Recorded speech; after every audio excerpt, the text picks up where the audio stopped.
Hello po. So ngayon is Sunday. Nanonood ako ng Jessica. So, naisipan ko lang i-share sa inyo kasi yung topic nila yung tungkol sa Taal Volcano. So ngayon, i-share ko lang sa inyo. So, alam naman ng lahat kasi laman naman siya ng balita dahil sumabog yung Taal Volcano. So, nandito kami sa Pasig. I-share lang namin sa inyo kung ano yung experience namin. Actually, na-experience ko na to noon pa nung sumabog yung Pinatubo na meron din ash falls. So, share ko lang sa inyo yung na-experience ko nung pumutok yung Pinatubo tsaka yung pagputok ng Taal na yun. Same lang naman siya, may ash falls. Kaso yung sa Pinatubo, mas grabe yung ash falls nun kasi natatandaan ko, bata pa ako.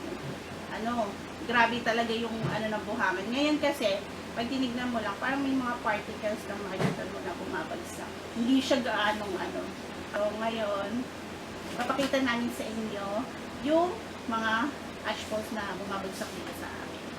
So, ayun nga, dahil nga sa pagsabog ng Taal Volcano, tapos affected din itong area na to kahit nasa Pasig kami. Walang pasok ang mga estudyante. Dahil, grabe talaga pag lumabas kayo dito sa pinto. Kailangan nyo mag-mask. Hindi ako OA. Ang baho talaga niya, may siya.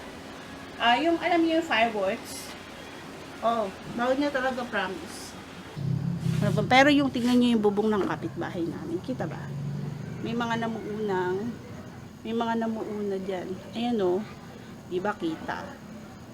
Kita yung mga buhangin na nasa bubong. Ay, ayan o. Kita yung pagbagsak. Baja. Ayan, o. Kita ba? Kita dyan? Oo. Sisira ng yan, San? Bubong. Kaya nga eh. Tingnan mo dito, Ani, oh. Ayan eh. Dapat pagkatapos ng palinis yung bubong. Ayan po, oh. My God, wala pa naman ang balak maligo ngayon. Ako rin maliligo. Grabe. Ayun, kita yung pagbagsak ng Kita. Ayun oh. Ayan. Pag tumingala ka. Ngayon lang ako naka-experience. Oh, ayan. Ayan. Tingnan mo dito, i-close up mo doon. Makapal na. Oo. Muna Ayan, na oh. oh. Continuous pa rin Ayan, oh. Ang dami, oh. Ayan po. Umuulan pa rin siya. Ano? Mm. Silampay. Ayun, oh. Yan.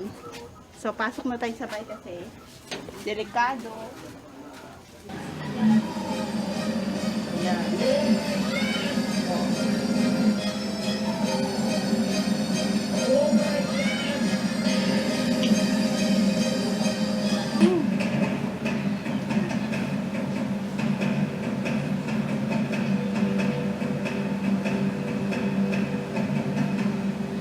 So, ayun na nga. Saglit lang kami lumabas. Ramdam na namin yung effect nung pagsabog ng Taal Volcano. So, nasa Pasig kami. What more, yung mga talagang malalapit na lugar doon. Kaya dapat talaga mag-ingat tayo at saka hanggat maaari wag nang lumabas ng bahay. Kasi delikado yun. Yung delikado yun sa mata, pwede kang mauwing. Tapos pag maamoy mo, parang delikado din siya sa baga. Tsaka sa balat din kasi yung mga particles na yun, hindi lang siya basta-basta buhangin. May chemicals din. Wala akong alam, pero may chemicals din siguro masamang epekto yun sa balat. Ayun lang. So, keep safe everyone. Bye.